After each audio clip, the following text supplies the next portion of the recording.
Not Your Mother's Radio is listener-funded. If you wish to assist and help keep the station active, funds can be sent via PayPal to Elliot. Is not your mother at gmail.com. Remember, there is only one L and one T in Elliot. Thank you for your assistance. It is appreciated. The topic of this podcast is about the one and only Joel Selvin, the Mickey Spillane of rock journalism. Joel is an American San Francisco-based music critic and author known for his weekly column in the San Francisco Chronicle, which ran from 1972 to 2009. Selvin has written books covering various aspects of pop music, including the #1 New York Times bestseller, Read, My Uncensored Life in Rock with Sammy Hagar. He has also interviewed many musical artists. Selvin has published articles in Rolling Stone, the Los Angeles Times, Billboard, and Melody Maker, and has written liner notes for dozens of recorded albums. He has appeared in documentaries about the music scene and has occasionally taken the stage himself as a rock and roll singer. So let's break into and listen to Joel, Jim and Elliot as they chat it up. Hope you enjoy the show. White wanted to do a book. I said, come on, you got to be kidding. Yeah. Wow. Oh, before I forget, Bob Sarla sends his regards. Bob says hi. Bob and I are in almost daily touch again. Yeah. Bob said you're a great guy, and we've got a Dino Valenti movie. Yes, he discussed that. Yep. And how's that coming about? That doing well? Well, I'm, as Bob would say, I'm coin operated. I've got a little bit of a work queue. Everything is sitting there piled up on my desktop, and as soon as the check arrives, I'll open the file. Nice. That's a great. That's a great way to go to look at it. Wow. Okay. Cool. I have another book coming out next month, and when I get that check, I'll never think of the book again. Wow. Okay. Okay. Well, I loved your Altamont book, by the way. Thank you. I like that one too. Yeah, I love the Altamont book. Yeah, and, I do. Yeah, brilliant stuff. I would like to say that story told itself, but of course it didn't. You want to start off, Noel? I beg your pardon? Jim. I just said what a horrific story it was. I loved it. Yeah, I loved the book. Yeah. I had the question advantage. I asked was, is Eden the next book?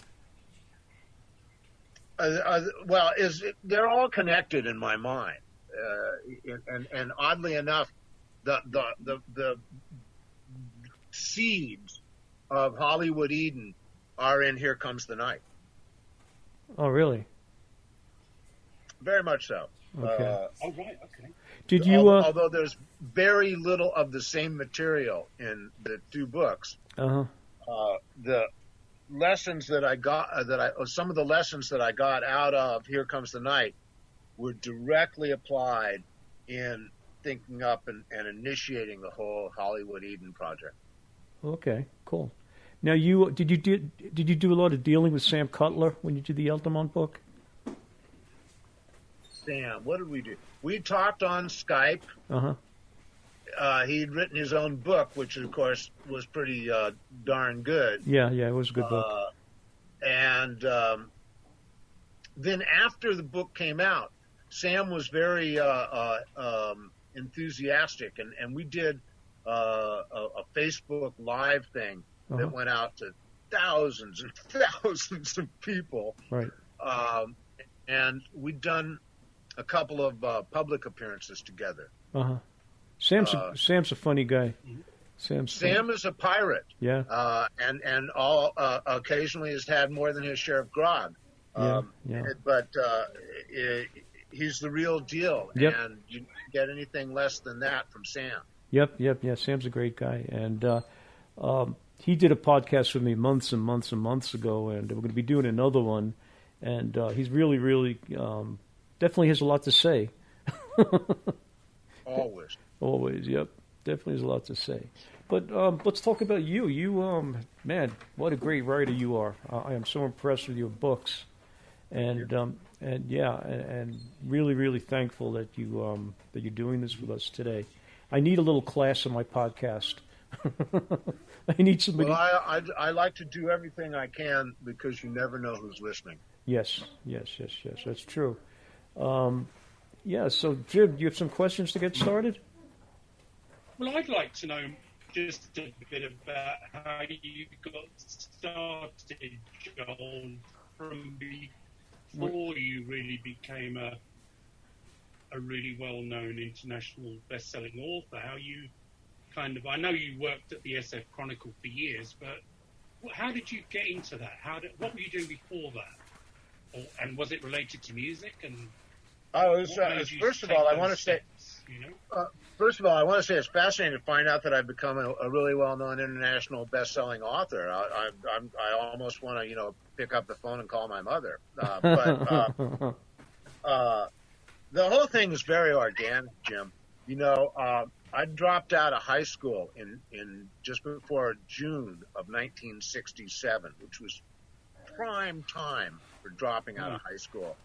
And shortly thereafter, I landed a job as a copy boy at the San Francisco Chronicle, $55 a week, and all the free tickets to the Fillmore I could handle. Wow. So I started in 1967 going to music like 6 nights a week, sometimes 2 shows a night, all on the guest list, and thought that there's probably some future in this journalism and music thing. Ralph Gleason worked at the Chronicle, and I'd gone to high school with his kids and knew him well.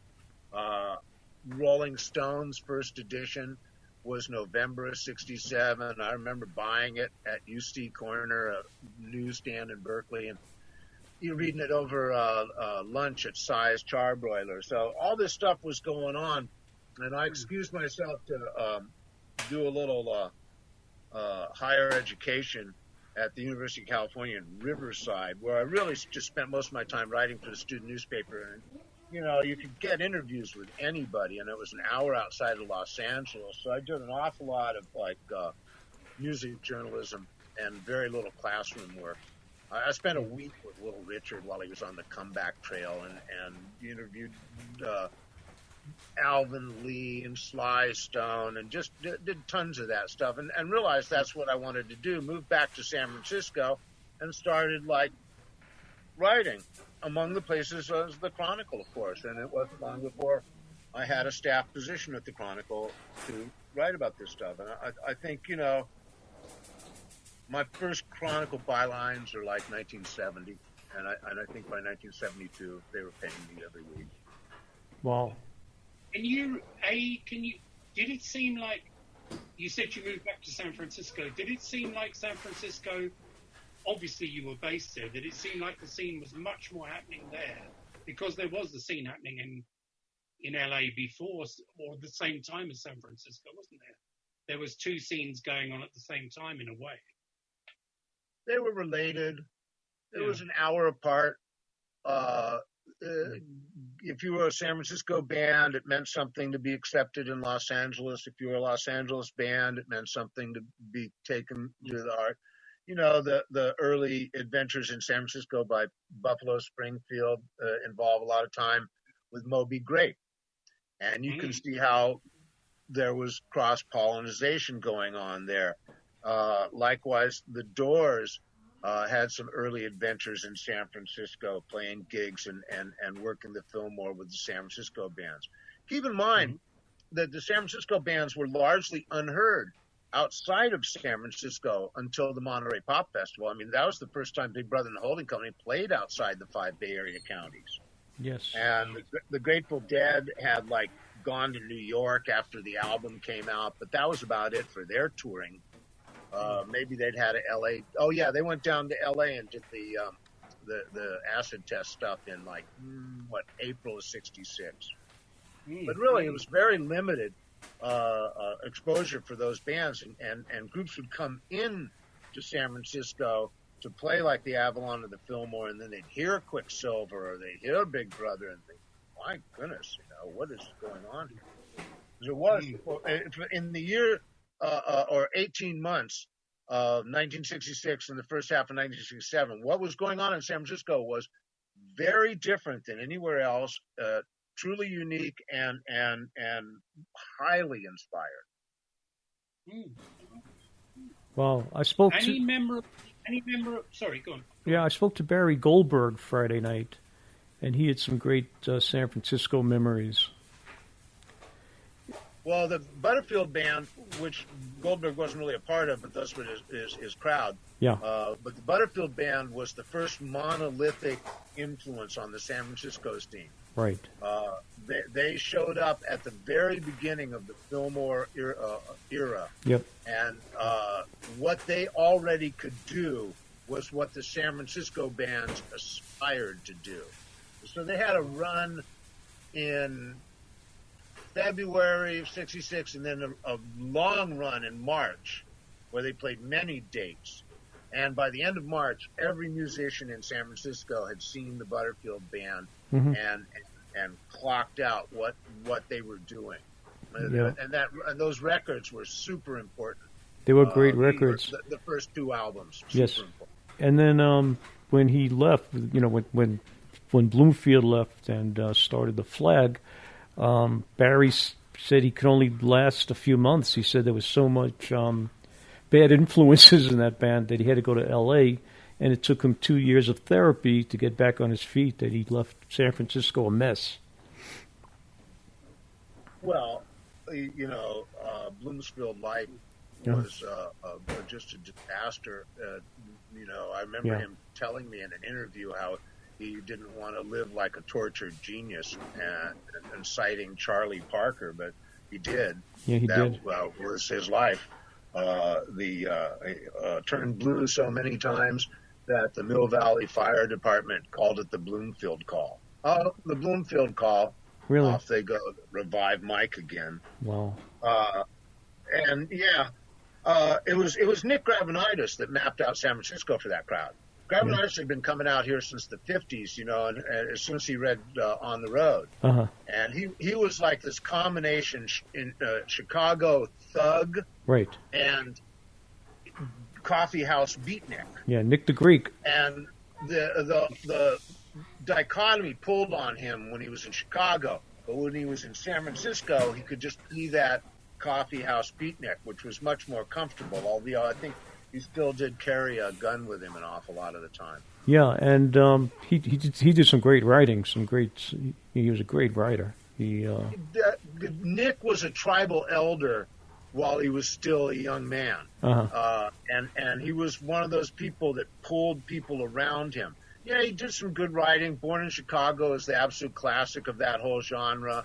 And he could sing, and he could play guitar, and he could, pull off the blues. But that wasn't what he was about. What he was about was this force of personality and this sense of scene. He's that way to this day. He's in his 80s, and he's still just like, when he sits down, it's like a throne. Yeah, and he wrote "Work Me, Lord," right, for Joplin. That was his song too, right? Janis Joplin was what was paying his rent for many, many, many years. I think he wrote a song called "Dead People Pay My Rent." Wow, that's pretty mean. Wow. Any memorable shows, Joel, from those first, as you were establishing yourself at the Chronicle? I suppose you're going to say there's hundreds probably, but any memorable shows from the Fillmore at that time, or any other? By the time I started at the Chronicle, the Fillmore was past tense. The Fillmore ended in 71. And so I start writing reviews the next year in 72. I remember there's many, many memorable shows from the 60s and 70s at the Fillmore, whether it's like Aretha and King Curtis, or The Last Night at the Fillmore West, or New Year's Eve 68, 69 at Winterland with Grateful Dead, Quicksilver, It's a Beautiful Day in Santana. A lot of shows, and early Santana shows were just unbelievable. In my reviewing career, the first review that got any attention in the paper, because I was such a insignificant thing that like the yachting report was more important. You understand?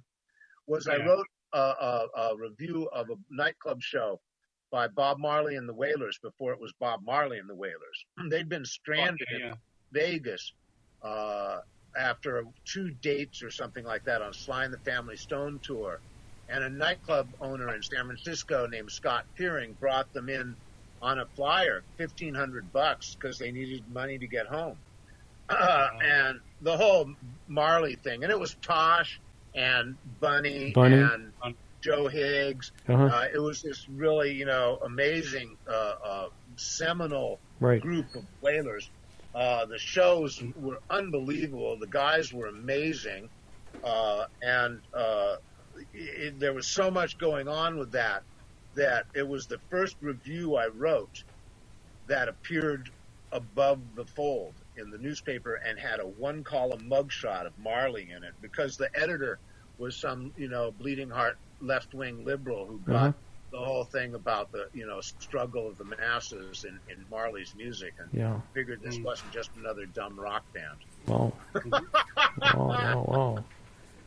Wow. If I remember rightly, Sly had him booted off the tour, did he? Because he couldn't stand. They were thrown off the tour like the second date. Yeah. Nice. He said something about the ragbag hillbillies. What kind of fucking music are they playing, or something like that? Yeah, he didn't get it, and there was what Marley said was a chemical incompatibility. Yeah, that makes sense. That makes sense. Yes, wow. I mean, so you started writing, Joel. Your first, the Marley thing kind of got you above the parapet, so to speak. Did it take a long time to establish yourself there? I mean, did they start to realize? They didn't even notice I was working there for years. Really. I had this job. It was a half-time job. Then it was a half-time job. Then it was a full-time job. And I swear to God, they just sort of pushed responsibilities in my lap and gave me real estate in the paper. And they didn't even really notice what I was doing. And so it got to be like the 80s. And the audience for the music had grown, and it had grown in the newspaper office. So that there were guys like out in the front room that actually listened to this stuff now and didn't think of it as their teenage kids' province. And they sort of noticed that there was some guy down the hall that had been writing about it for the paper. And I remember when there was never any photographs with my stories, because the last photographer went off work at 10 o'clock at night. And they wouldn't pay overtime or schedule somebody to shoot a rock concert. Yeah. And this guy comes back and he says that he wanted to shoot rock concerts. I said, well, they won't pay you. Right. He says, that's okay, I'll do it on my own time. So he started shooting these amazing photos, and the reviews now started playing on the front page of the section, and people reading them, and there was a lot more interest in the subject out there anyway. But at the end of that year, the photographer's name was Steve Ringman. He won the International Photojournalist of the Year award, and he had a portfolio of 22 photographs, and 5 of them had been taken at rock concerts. Wow. So all of a sudden, there was a different attitude about photographing rock concerts, and there were a lot of young photographers, photographers my age anyway. Right. And so there was suddenly a new prominence to the coverage in the paper over the dead body. I didn't realize it was that late. Guys. Yeah, that's a lot later than I realized. I thought they'd kind of gotten onto it a lot earlier than that. Well, the readers knew. It was slow, man. No, the readers knew, because I could connect with the readers because there was an interest in the subject matter. So, they learned quickly out there in Chronicle land that the Winterland show was going to be in Monday's paper.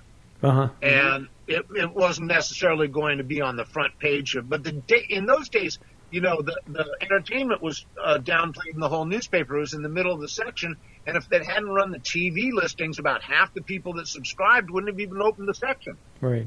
Yeah. Wow. That's you said that everybody knew everybody for a while. As the scene progressed, I'm talking about the first early boom. I think it's kind of said that maybe Creedence and Santana were the last gasp of that first scene before it. I always think Tower of Power. Tower of Power? Oh, and Tower of Power. I always think they were the last ones out the door. Uh-huh. Oh, right. Yeah, They sort of made their splash on a Tuesday night audition at the Fillmore, and they got in on the San Francisco Records label of Fillmore, and they were on the Fillmore West. They were on the final week, and they opened for Aretha and King Curtis, which was the last great show there. Yeah. So I think Tower of Power were the last ones through the door. Wow. Oh, right. Okay. Yeah. How accessible were these bands towards the end of that scene? Because when you watch that rather strange movie, The Film, which looks like being filmed by people stoned as hell, the film Last Nights of the Fillmore, whatever it's Last Days of the Fillmore, sorry, they seem to be more inaccessible then. But was that just the way the film portrays them, or did you find that as well, that they become, moved into Marin, got money and all the stuff? Or the scene had changed a lot. It wasn't like the bands used to be hanging out and when they weren't playing, watching the same bands you were from the audience. There was a backstage world that had developed, and there was stratification. And the drug scene changing had a lot to do with that. I always felt like when everybody was on acid, it was a big love fest, and there weren't any real barriers between people. And pot sort of encouraged a convivial community vibe.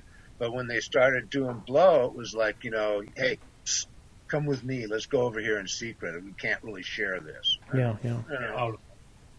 So a lot of that, had more influence than probably people realize. Right, and then then heroin, of course, ruined so many bands. Yep. Not as much as it ruined jazz, but. Yeah. Yeah, it's true too. But the first big review I remember of my favorite band to come out of that scene, Santana, was by Ralph Gleason writing a really nice piece in the Stone for them. But they were always your favorite band. Did you have much access to the kind of the dissolution of the group as they became bigger and bigger, the problems that they encountered with Stan Markham and Ron Estrada? So that's all off my watch. Where I walk in the dissolution of things was I walked in right at the middle of the Creedence Clearwater dissolution. I met those guys when they were doing Pendulum and did a bunch of interviews with them, and then Tom split, and they were a trio, and I did a bunch of interviews with those guys. But the Santana thing had already sort of drizzled out. And Raleigh was up in Seattle, and Neil was in Azteca for a minute, and then he was in Graham Central Station for a minute, and then Herbie rolled out Journey. And I reviewed Journey's second gig in the pages of the Chronicle, and this is back in the days when they didn't know what the heck to do with my stuff, and they ran a mugshot of Carlos Santana with my review of Journey. Because they were former members of the Santana. Yeah. Oh, right. Well, I don't think we ought to go down the Carlos Santana trail with you at the moment, should we? I think you and him are not Carlos and me, we're like this. Yeah. Although he's such a pathetic egotist that I did. In the waning days of my reviewing at the Chronicle, cross paths with him on a show. I think it was a Hendrix tribute that he was on a bill with a bunch of people, and gave him his due because he played beautifully that night, and got a dozen white roses the next day from him, and that was kind of icky. Come on, Carlos, The last time I saw Carlos, though, Jim, you'll like this. the original Santana band got back together for a minute at the Garden Latin Music Awards at Bimbo's, and it was a great moment. I mean, there's funny stories to be told about just a very short period of time, but for the purposes of this, at the end of it, afterwards, I wanted to go backstage and say hey to Carabello and Raleigh and give them but Carlos was in the front of the backstage entrance, surrounded by his well-wishers, just like in the middle of and I had to edge my way around the crowd to get in the backstage entrance, and I was like, and then Carlos finally, he sees me, he goes, "Hey, Joel, hello, Joel," and hey, Carlos, he goes, "Joel, is this the year that you finally write the truth in the Chronicle?" Like, hey, Carlos, nice set. Wow. Fake press. He was holding my hand, shaking my hand, and wouldn't let go of it. That riff. Oh, man. Well, Carlos and I, he's like he can't handle that kind of stuff. He's just, like Graham couldn't handle either. Graham always thought I worked for him, and he just didn't pay me. mm-hmm. Anytime I did something that went against his grain or that he didn't like, he acted like I was some maligned employee. He was such a fucking asshole. Excuse me. It's okay. We don't mind. You're talking about Bill Graham, not Larry. Yeah. Oh, okay. I began to. I mean, obviously, I didn't grow up in the same circumstances. You were always deeply interested in some of the bands that came out of the Bay Area, and your books, particularly Sly Stone, The Oral History, and later on Summer of Love, they were really like a real red pill, really, to describe the insanity of what happened to some of those bands when they stood at the top. And then that book was so dark in a way, so brutal, that it was... how did you find writing that book, Joel? The Sly Stone book was just an incredible adventure. It started out with talking to sort of the most obvious people, and they'd all been interviewed before, and there wasn't much that I didn't know. But they kept mentioning other people, and it was when I found Hamp Banks that the door opened to the story you're talking about. Nobody had ever asked Hamp Banks. Hamp was a pimp and a ghetto gangster who had been married to Rose and who'd been Sly's best friend, both before he went to jail when Sly was just a disc jockey and after he got out of jail, which was just after Woodstock. So nobody had ever asked Hamp his story. And Hamp was happy to tell it. Hamp not only told the story, but he lined up a lot of other interviews for me that I could not have obtained myself. I mean, for instance, I've been trying to get Bobby Womack to talk to me for 2 months. Uh-huh. Oh, okay. And Hamp calls him up and just leaves a message on his machine and says, "It's Hamp, I'm here now, you call that boy." And about 45 minutes later, I had Womack on the phone. I didn't even have to ask a question. He just started talking. Wow. So that was the kind of thing, that advantage I had. Hamp Banks really was this spectacular contributor to that. And he was the one that opened it up to the true story of Sly Stone. And then I'd make a second round of interviews with all the schmoes that I'd talked to before. And it was like, well. And I remember Greg Arico, who was one of the chief guys whose story changed like night and day, telling me, he's saying, Hamp's a lot of things, but he's no bullshitter. Right. And that's the truth. Everybody knew Hamp to be the guy he was. Wow. Wow. And that story, it's almost beyond dark, really. I mean, it seemed to me that they were into stuff that was so bizarre, like the use of something called PCP or angel dust. How about the dog? Oh, that was appalling. The dog and the baby. Dog. I mean, you want something dark. I mean, that thing. Gun. And Hamp found a photo of the dog for the book. That's how great Hamp was. Wow. Mm-hmm. That dog's one of the great horror stories of rock and roll. Oh, yeah, definitely. I mean, Hamp was surrounded by. He had his entourage as well, didn't he? Hamp had his guys. Yeah, I met all of them. Right. At least the ones who were still living. JB in Salt Lake City and Eddie Chin down in Hollywood. Wow. You have an incredible. They were all truth tellers too. They're all like, I said, Eddie, were you in on the beating of Rob and Moose? He goes, in on it. That was my party. Wow. And Larry Graham didn't talk to you for the book, though, did he? It was just wrong. Larry talked to me for the book, gave me the full fantasy land, and then I called him back and said, "Hey, Larry, I talked to Hamp about the Cavalier Motel, and he hung up on me." Oh wow! And about 4 hours later, he calls back. And he had to crawl through broken glass on his stomach to get my phone number because he had to call a manager he had fired like 2 weeks before and ask her for that number. So it was like, and he calls back and he says he wants to talk off the record. But when somebody says the Cavalier Motel, he knows there's something going on, that I know something he wants to know. And in truth, there were things that happened that night that Larry had no knowledge of that I had found out about. Really? Yeah.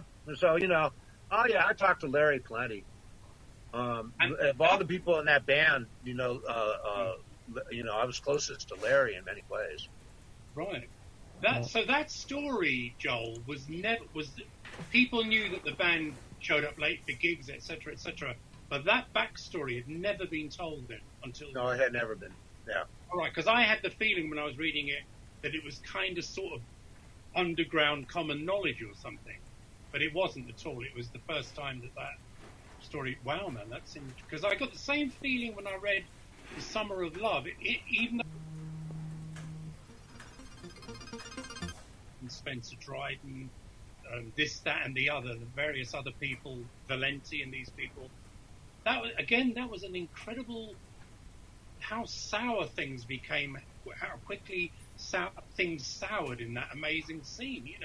And you dealt with a huge chunk of it in that book. It was quite chilling. Those were two quite chilling books to read, actually, in a way. I found them more chilling than the Altamont book, actually, as it goes. The publisher of Summer of Love turned down my blurb. I wanted him to put a blurb on the back that said, gunplay, fist fights, lies and deceit and betrayal, all in a day's work in the Summer of Love. Wow. Wow. Yeah, well, this is why Sam Andrews introduced me to his friends as the Mickey Spillane of rock journalism. Yeah, Sam was a great guy. I liked Sam a lot. He was a little dubious about me, but that made me just like him even more. Were you really hated after that book came out? Because there was a kind of confection made about that scene. I didn't know a lot of the stuff that went on then. How would you know that stuff?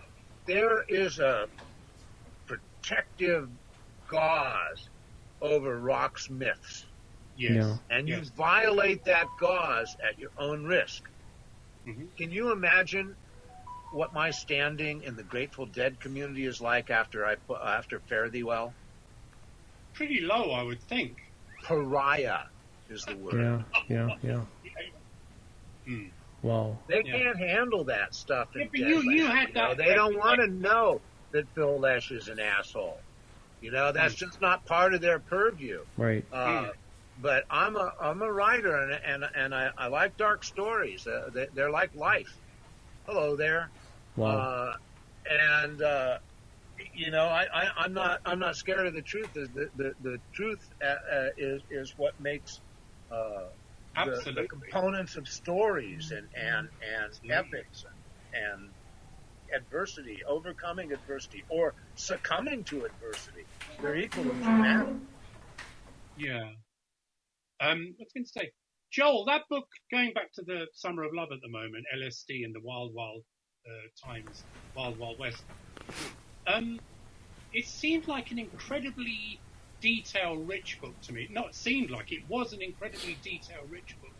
Did it take you a long time to actually do that book? Because it seemed like a real densely informational book. Yeah, I also worked at the Chronicle full-time while I was writing that book. So, yeah, what happened there, Jim, was that the guy that signed me to write the book was fired 90 days later. And the second editor lasted about a year, maybe less than a year. So by the time that the guy that actually oversaw the publication, I'd been through 3 or 4 editors that I hadn't even met. And essentially they kind of forgot about me. And when I delivered the manuscript 4.5 years later, it was like, oh, wow, look at this. Where did this come from? Hey, this isn't bad. This is kind of good. I do remember one fantastic story. It's like the next to the last editor, I showed him the photos, and he loved the photos. He said he wanted to give me $5,000, and I should put a second photo insert together. So he leaves, and the next editor comes up, and we're getting ready to, like, plan books. And I told Ed, I said, you know, Chris was going to give me $5,000 for a second photo insert. And are you guys ready for a lesson in book publishing? Yeah. The guy said, $5,000? I couldn't get a piece of fiction for that. Wow. Rack 'em, and stack 'em. Yeah, definitely. Wow. It's I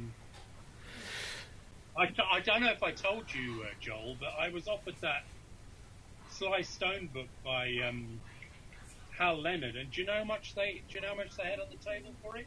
$6,000 for the book. Well, Kalis didn't. That was a very, very huge ethical quandary for me. Okay, I don't know about going public with this, but what for the fun? So I know Jeff Kalis. Oh, right. I worked with him as an editor and him as a freelance writer at the Chronicle, and I found him to be absolutely insufficient, and I stopped hiring him, and I stopped using his stuff, and it was I found his professional standards were low. I found him personally sort of obnoxious. I mean, I just didn't see anything about the guy that recommended him. Yeah. And so he calls me up and says he has this book deal and he'd like to have me cooperate.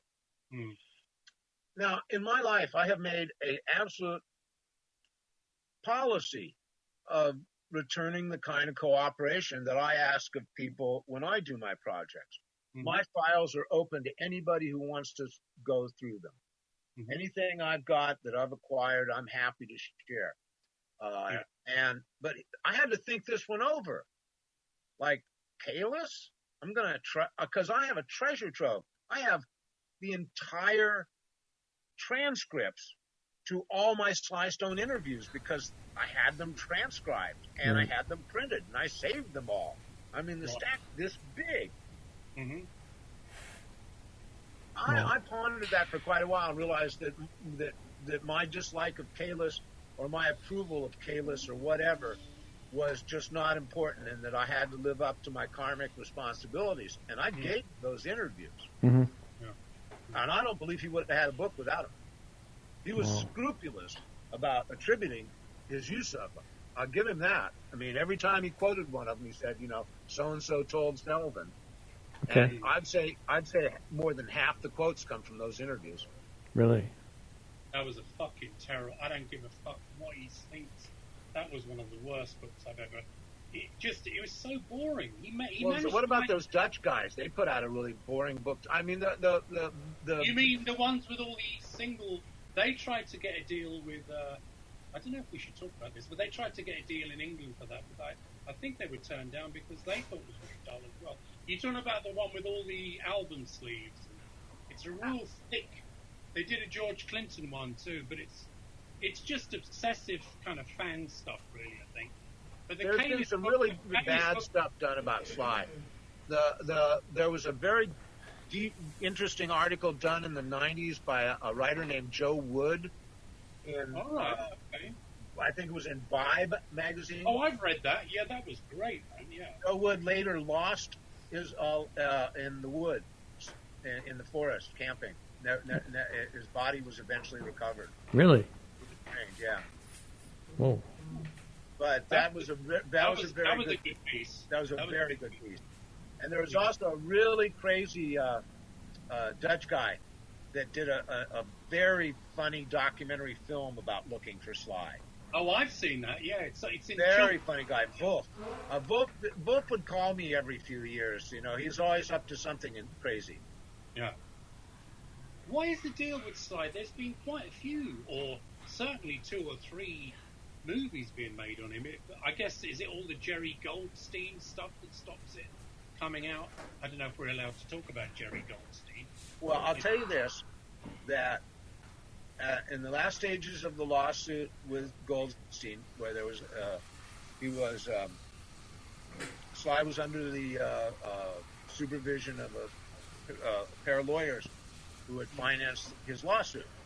Mm-hmm. And they had him in 90 days worth of rehab, and they were worried about what he was going to do when he got out of rehab. Uh-huh. And they wanted him to write a book. And so this ball bounced into my court, and I ended up on the phone with Sly. Right. He was still in rehab, and he wanted to know if he could make $90,000 on a book, because he wanted to buy an RV, a $90,000 RV. Now let's just for a minute contemplate that $90,000 isn't a lot to spend on an RV. I mean, my buddy Steve Miller has a $500,000 RV. Okay. But he wanted to buy an RV, and he wanted to know when you got paid. He wanted to understand, you know, how you got paid, when you did the work and when you got the check. Right, okay. And he called me a couple days later without the lawyers being involved, and wanted me to walk him through the payout again. You know, like, now, when do I have to do the work and when do we get the check? And so I didn't sense that he was particularly serious about the project. The lawyers were probably more serious. And I was told that the day he got out of rehab of 90 days, he drove straight to his dealer's house and subsequently disappeared into some place somewhere in New England. And, you know, the lawyers, well, they won the case and then it went into appeal. So they're still years away from getting any dough on that. Well, Goldstein's, I guess when you're dealing with that kind of level of money, there's all kinds of barriers to getting to the truth of it. But we're going to do Harold Brown from War soon, and hopefully we may ask him something about the war story too. But Goldstein's a very shady. He actually wrote some hits too, didn't he, in the early days? I know Jerry very well because of the Burt Burns book. Right. Yeah. And he was very much a part of Burt Burns' career, or the other way around, was with the Strangeloves. So, no, I know Jerry very well. And I also, David Kapralek, who was the Sly Stone manager, he was suing sometime in the 90s, in the late 90s, to recover his end of the publishing deal. And in discovery, he uncovered a document that Sly had signed in 1991, turning over 100% of his royalties to Jerry Goldstein. Now, it was surmised that was a dodge to get around tax liens. Mm-hmm. You mean back royalty stuff? IRS tax liens, yes. Yeah.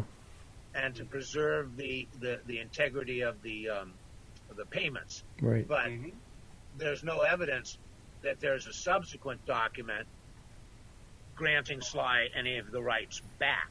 Right. So by document, since 1991, Jerry Goldstein's owned those things. Wow. Nice work if you can get it. He signed it. You know, there is a decision in jurisprudence. It's known as the Allen Toussaint decision, and it commemorates some rather draconian contracts that Toussaint had people sign. Mm-hmm. And the kind of legal upshot of the Allen Toussaint decision, it's kind of, well, you signed it. You must have known what it said. Wow. What about, though, the fact that Spillane was probably 100 sheets to the wind and has been, obviously, impaired? He was a fugitive from justice at the time, living under an assumed name. I would think there would be all kinds of, like, interesting sort of legal avenues to try and undermine that. But the truth is, the document's the document, and in law, they tend to go with that. You signed it. You must have known what it said. I understand that Willie Dixon used to do that, too, to these poor African-American blues guys. He would take them out for lunch and give them like $25, and he would take their tunes, and they became his. I don't know how true it is, but that was, Willie Dixon is one of the people who, out of the Chicago blues scene, who has a fairly unblemished ethical reputation. I would remind you that he served in prison rather than World War II as a conscientious objector because he wasn't going to defend the racist nation. Yeah, well. He was a very strong brother. Well, you don't know how true the stories are, but that was the... I've never heard that about Dixon, and I've heard a lot about other people. One thing, too, Joel, getting into, from an artistic, creative point of view, one of the things that I've enjoyed about your writing, too, on a personal level, is there's a kind of a very sardonic humor which comes out in certain sentences while you write.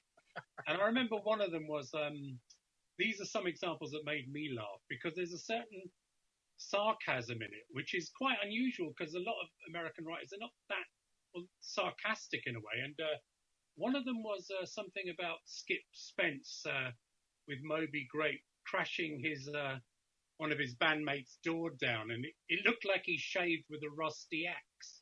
I always thought that was a really funny line, just the idea of somebody trying to shave with an axe, and... Well, I don't think sarcasm is entirely the exclusive province of British writers, but... Oh, no, not at all, no. No.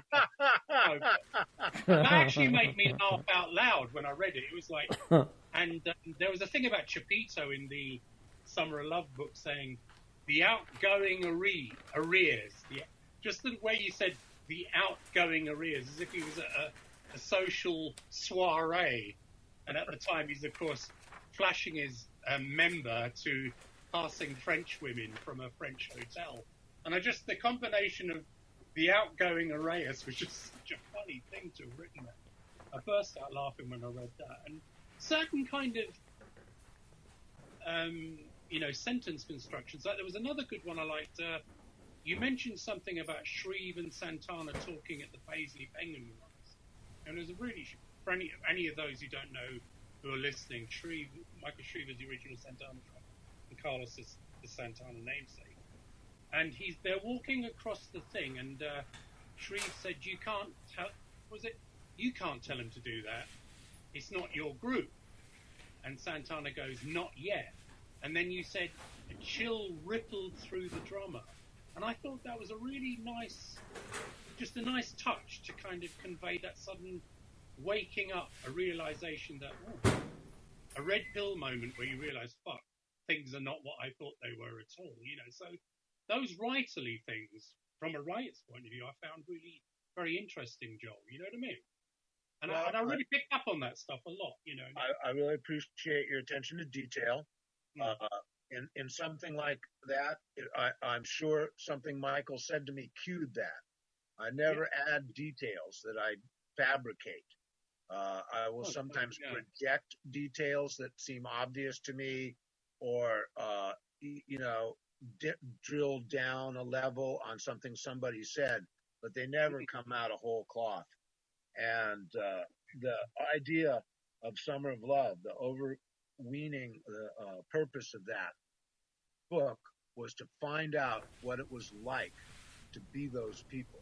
Yeah. That was what I wanted to know when I was out in the audience in the Fillmore in 1967 and 68, 69, and watching these bands.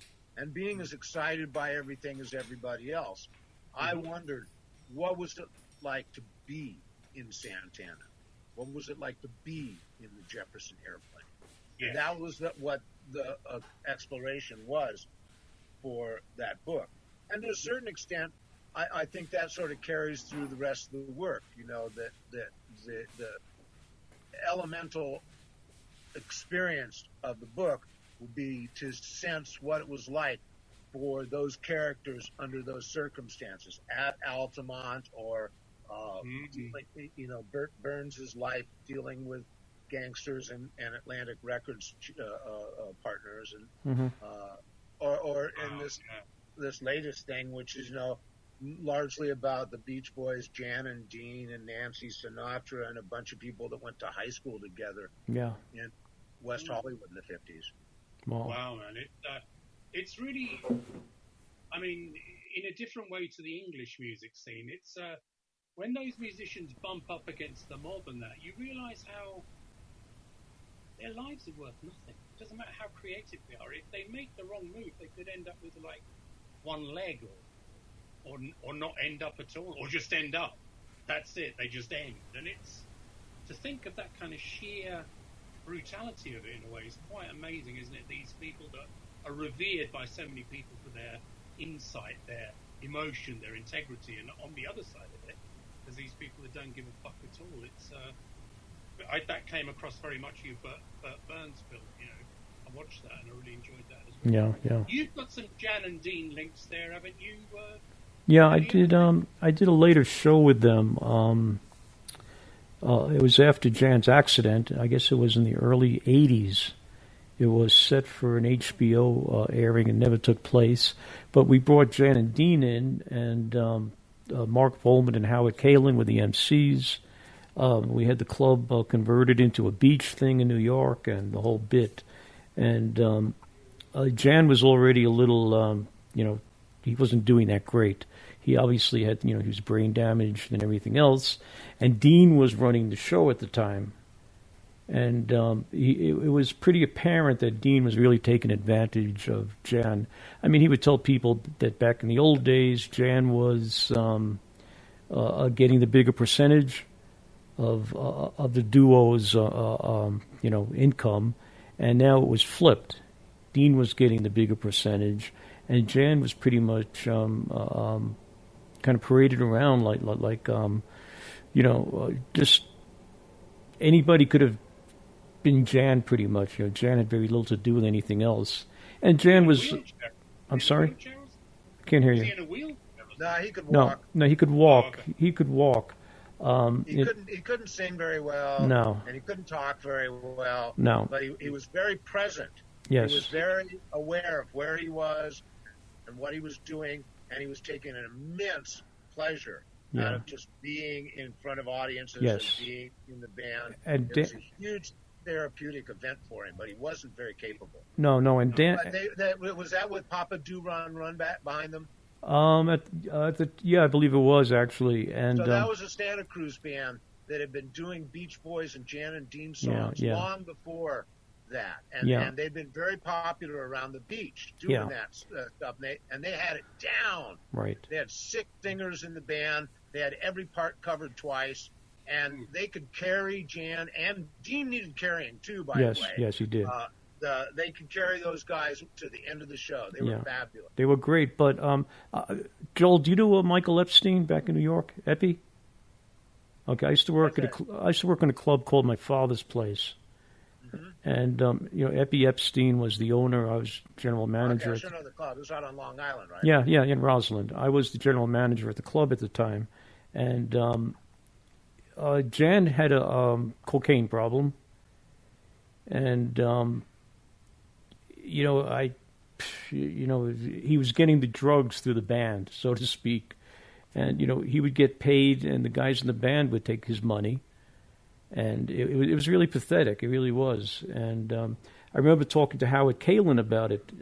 We were sitting around at the end of the show, like the next morning. And nobody cared. It was just, he was pretty much a showpiece.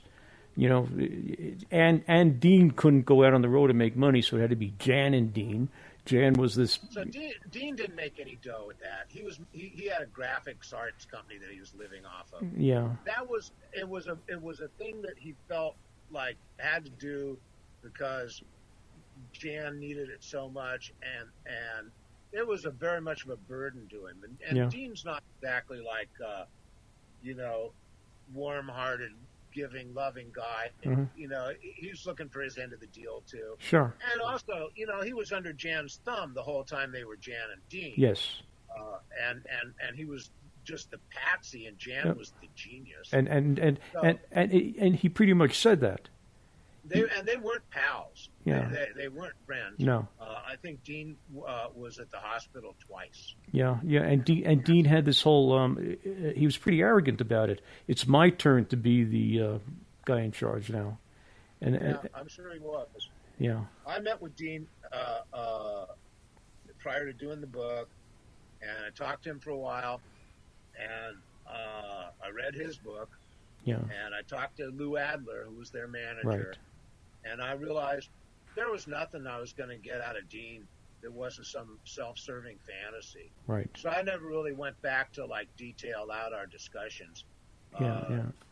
He's who he was, and I had enough material about him. Yeah, Dean was pretty much a prick. He really was. I mean, It's just a sort of low potential guy who Hollywooded his way through this deal. I mean, he's a peculiar character in the book, right? And that he's practically in the background the whole time.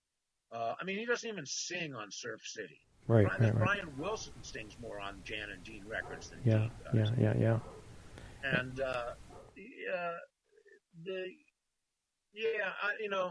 it's a strange dialect between those two, dichotomy between those two. Yeah. It was a very peculiar partnership. It was like an old-time comedy team that didn't really like each other. But yeah. That's what he reminded me of, Abbott and Costello. Yeah. Yeah, that's pretty much the vibe I got. And Dean was pretty much saying, hey, it's my turn to be the big man now. How many times did you put them on then? This is a kind of a review that was going on right now. Were they big? I don't know much about Jan and Dean. Well, I spent maybe a week with them, and then we did the show, and another day or two afterwards, we kind of hung, and I was driving them around and stuff. I was taking care of them, and so I kind of saw the ugly part of it, That's great, man. I mean, one thing that was interesting, Joel, was as you probably joined and started. Jan and Dean didn't have many hit records in England. I'm just looking here. Wow. I have no idea. Do you know what? I don't know, because they had 2 hit records in England. They had Heart and Soul and Surf City. Wow. That's all they had. They had no career at all in England. I had no idea. They did. They didn't mean anything to me. I mean, I always thought they were kind of something before the Beach Boys that wasn't very important, but that's just my own ignorance. You can't know it all. Well, you can, but I don't. You'll have a different viewpoint after this. Oh yeah, and I mean, and growing up in England, it was a lot of that stuff. There was no media then. I mean, going back to Santana very briefly, there was nothing about them at all in the media. Nothing. You'd read a sentence, and that was it. There was tons of stuff about the Beatles all the time, or the Stones, but nothing about a lot of the American bands. Well, Santana didn't get a lot of press on the East Coast either. You kind of knew they were there. You knew Oye Como Va, but you didn't know. What you guys are talking about, man. But in 1970, there wasn't a more copied, influential. They were selling 100,000 records a week of those first 2 albums. Prior to the release of the 3rd album, when they played Hammersmith Odeon, it was the fucking who's who of English rock in the first 3 rows. Right. And the greatest compliment of all is the Rolling Stones on Sticky Fingers of Can't You Hear Me Knocking? Can't You Hear Me Knocking? Yeah, I mean, what more do you want? That Rolling Stones imitating your band. No. You knew their music. You knew they were around, but there was no like really media that. Well, Carlos wouldn't do interviews. Yeah. I mean, they decided no interviews. Yeah. That's what I mean. Because Carlos couldn't fucking speak English. Yeah, I mean, you knew their music, you knew who they were, but like every other band, what's your favorite color, Carlos? That kind of stuff. Do you remember the Ben Fontori's piece? Yeah, the Resurrection of St. John. Yeah. That was the first time those guys came out in the public at all. Right. Well. That had been a specific decision that they were not going to seek publicity on that level whatsoever. I thought it was interesting, a band that big. It made them even more mysterious than they seemed already, which is... The last thing you want is Carlos giving an interview in broken English, Yeah. Greg could talk, couldn't he? I mean, they weren't... Greg and Shreve were pretty bright, Yeah. I mean... Greg Raleigh was once described to me by his manager as being so smart he was practically disqualified as a musician. I worked with Michael. I worked with Michael Shreve for a while, Joel, in his Novo Combo band. I don't remember that one. You don't remember Novo Combo? Back in yeah. 1982, I think, New York. Yeah. Two records on Polydor. Polydor, yeah. Steve Dees from Hall & Oates was in that band, and just two, Pete Hewlett, who was a session guy pretty much. They weren't the greatest. They weren't commercially. There was no greatness there, but they were an interesting act. Yeah, sounding a bit too like the Police. Yeah. Which was the problem for them probably. As the 70s start, are you all right for time, Joel, by the way? Let's take a few more minutes and, Okay, man. Joel, are you still in that band? Wait, are you still playing? I haven't been with the Remainders for a long time. Oh, no? Okay. We played a gig at the Rock and Roll Hall of Fame Gala Dinner at the opening of the Rock and Roll Hall of Fame. And the next Monday, Mitch Albom crossed the picket line at the Detroit News. Had some bullshit about how he owed it to his readers or something like that. I was still a union newspaper writer, right? So we get another invitation to play some gig down in Disney World, and these were all discussed by emails, gang emails. Sure. And I wrote up and said, sure, let's take the Disney World gig, but who's going to play keyboards? Because I ain't getting on stage with no fucking scab. Oh. And that just started some giant disagreement between everybody about everything. Wow. Like Amy Tan said, music isn't about politics, and Dave Marsh jumped down her throat and told her to grow up. Really? And Roy Blunt said that he didn't want to do anything that had anything to do with Disney, and Steve King thought that was a pretty good idea, and wow. So I thought the band had broken up, and the next time they had a gig, they didn't invite me. And you were their key member, pretty much. Oh, I was nothing. Nobody missed me for a minute. I used to joke that I was going to change my name to Manny. So that when we got up on stage and they said Steve King, Amy Tan, Dave Barry, and many more, I could say that was a typo. There you go. I'm Manny Moore. Manny Moore, yeah. Wow. So if we are kind of running. I remember somebody asking for my autograph after a nightclub, and before I walked away, she showed it to her friend and said, "Who's that?" Well, fuck her.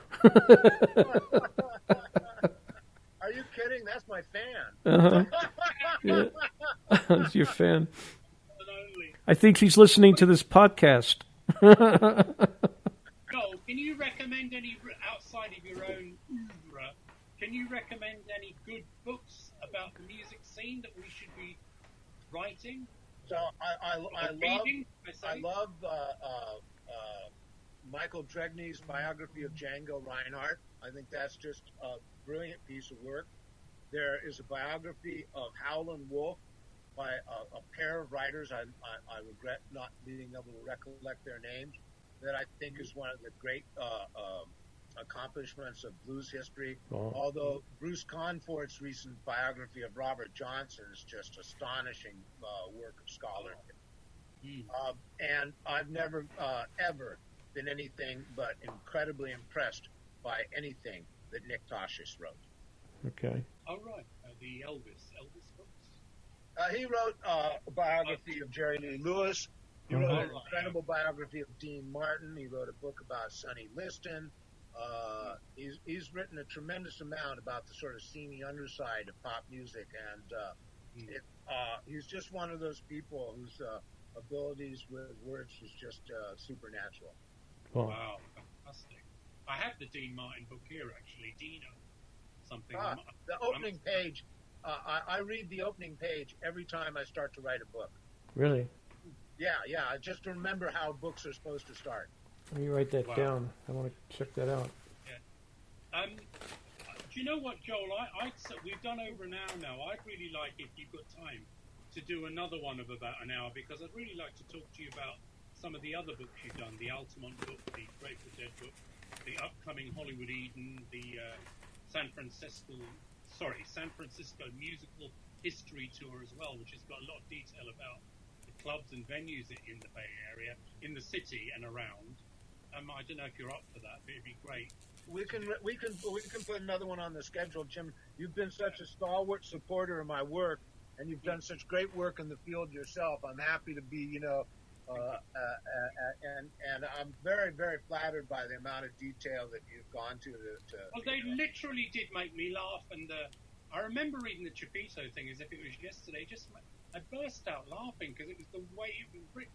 I mean, the thing itself was insane, but the way you wrote it added to it, I like to write from my attitudes, but I was not aware that I was funny until I watched a audience see the Burt Burns movie. The Burt Burns movie is all straight out of my book. Yeah. All the narration is drawn from my book. And I didn't realize that they were laugh lines. But they play in front of an audience in that movie. And it's all the understatement that you're talking about. You called it sarcasm. It's really more ironic understatement. Yeah, ironic, actually, yeah. And, outgoing. That's an ironic understatement for some guy who's wiping his weenie, right? And I do traffic in that ironic understatement. And in front of an audience, and I sat underneath the screen and watched the audience. I'd seen the movie about 50 times. And they were laughing all through the movie, and I realized that this ironic understatement just pulled the laughs for them. I didn't know that was funny. Yeah. That was just me with my little attitude, which is, very much in that, belittling of things, trying to minimalize stuff. Wow. Yeah. But also just going back to that Chapito sentence, it's the normality of the beginning with the abnormality of the ending joined together, which is so funny. It's like, it's priceless. That always makes me smile when I think about it. And the Skip Spence one, the Skip Spence thing is just like, fucking hell, this guy bursting through your hotel door. And that band, did you, somebody's done a book on the Moby Grape. I would have thought that was a band you would have liked to have written about, Joel, or am I wrong? Well, I wrote about them in Summer of Love, obviously. Yeah, I know. Yeah. I really, I'd hesitate to put the amount of work that would be necessary to write a book about Moby Grape and then have the audience that book would command. Yeah, because in a way, they were a cult band then in a way, and they certainly probably are now. I remember the Move covered there. I became aware of them from the Move covering a song called Hey Grandma. Mm-hmm. Their Hey Grandma. album, and it was fucking great. The Move's version was brilliant because they also used to do the Love cover, Stephanie Knows Who. Is that on an album? Yeah, the first Move album called The Move has got a version of Hey Grandma on it. It's very good. I'm picking it up. I think I have that album. And the Move live at the Marquee has got a fantastic version live of Stephanie Knows Who by Love. Yeah. They were doing fucking really hit cover versions that other bands weren't even the beat. I mean, they were really hip moves, but when Jeff Lynne is the second most talented person in your band, you're in a good group. Yeah. Oh, this is pre-Jeff Lynne. It's pre-Lynne. Yeah, the first 5 guys, they were into soul, they were into psychedelia, they were well worth Moby checking. Grape had that great first album. Yeah. And they were super exciting on the bandstand, like in the first half of 1967. If you caught them at the Fillmore, they were just incredibly strong. Three guitarists. Yeah, 3 guitarists. And vocals, three singers. You know who modeled themselves after Moby Grape is the Doobie Brothers. The Move did. Oh, yeah. The Doobie Brothers were quite conscious about, like, 3 guitars, 3 voices, all that. That's a wonderful sound. That's right, you're right. A lot of bands. I heard Tyran Porter sing Fall on You in a sound check that the Doobie Brothers did in 75. And it was awesome. It was awesome. Really? Wow. It sounds to me like maybe the Aretha King Curtis Tower of Power show at the Fillmore West was that one of your all-time greats, or the best, or the greatest? Or? She rocked the place. Well, I've heard the album, but I wasn't there, Oh, well, Tower of Power was the appetizer, and then King Curtis had the Memphis Horns and Billy Preston. Billy Preston. That was pretty awesome. Yep. And then she comes out and just kills for 25 minutes. And then she goes off, and it's like, wow. And then she comes back for encore, and she's got fucking Ray Charles. On her arm. I mean, it was like we've died and gone to heaven. Yeah. Wow. It comes across on the recordings too, even the ones that we got in England. Sometimes we never got the fold out. When What's Going On came out at first, my friend went to Washington, which was a big deal then to go to America. And when he came back, he had the fold out of What's Going On. Because in England, it was just flat. There was no fold out with all the family, the collage and all that stuff, and the lyrics inside. That stuff was kind of gold dust then. Now it would be... people wouldn't think twice about it. We felt the same way about British albums. Yes. There was a store in San Francisco called Gramophone Records that imported British albums. Yep. And they were quite expensive. Yep. But we would go over there, and that's where we could buy the Hendrix album before it came out in this country. That's where we could buy Sparks. Rolling Stones albums that had different tracks on them and were longer.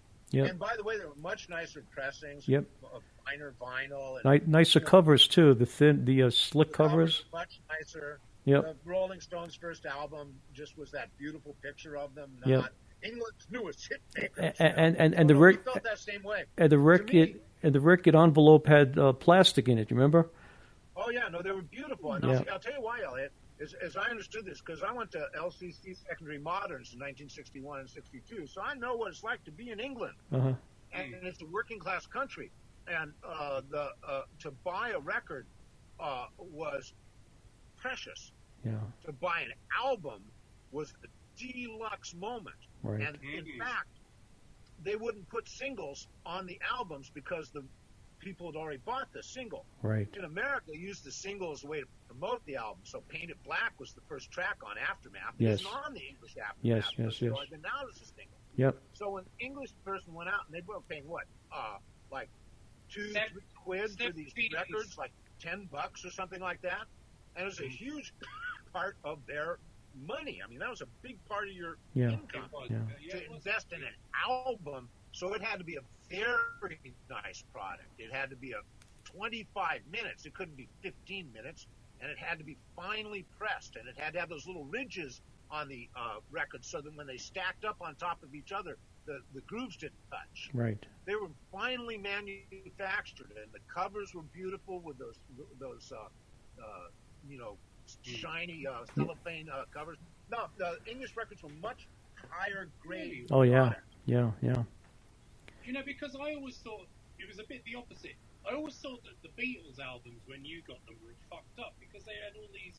We never had that one with the, where they had all the babies parts on it, where they've got all the schmuck. Yeah, yesterday. Apple had a proprietary stereo system called, I think, Electronovision or something stupid like that. Duophonic, that's what it's called. It was really a stupid stereo system that didn't really have true stereo.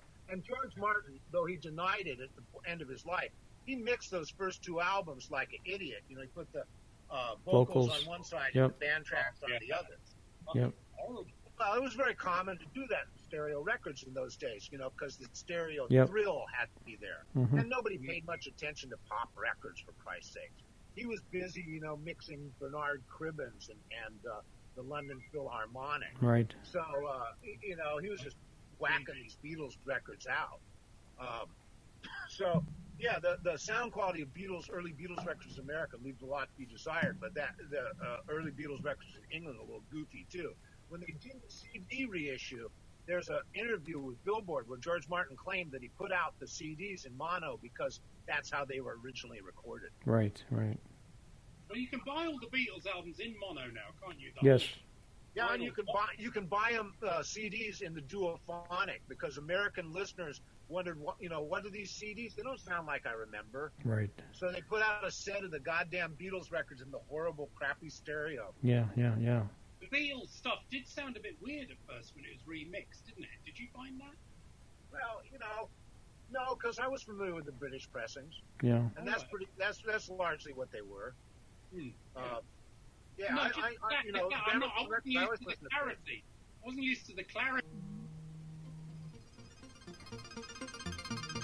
But, it just came at you kind of thing. Well, if you liked the Rolling Stones, and I did, you just didn't listen to the American pressings. Oh, right, that's interesting because I remember when I first saw a Santana 3 American one, it seemed like the card they used on the albums was much thicker. When they got to England, the cardboard was thinner. Slicker. And I bought the Louis Gasker For Those Who Chant thing on Blue Thumb, and it was like fucking really thick card. I thought, what's this, I remember thinking that album was so way out when I first heard it. Now, actually, it is still quite a way out record, but... Oddly enough, those cardboard album covers were cheaper than the ones they made in England. Yeah. Really? Yeah. They were thicker, though. They were really... They're just cardboard. Just crappy cardboard. Yep. They seem deluxe to me, to use an American term. What are you listening to at the moment, Joel? Anything that's grabbed your eardrums? I don't think I've heard a new record I really, liked tremendously since Ry Cooder in 2005, Mambo Sinuendo. Yeah. But I'm not really a sports writer anymore, so I don't watch the rookies play baseball. Right. Okay. Yeah. I'm not going to be Your continued. Mother's Radio is listener funded. If you wish to assist and help keep the station active, funds can be sent via PayPal to Elliot. Is not your mother at gmail.com. Remember, there is only one L and one T in Elliot. Thank you for your assistance. It is appreciated.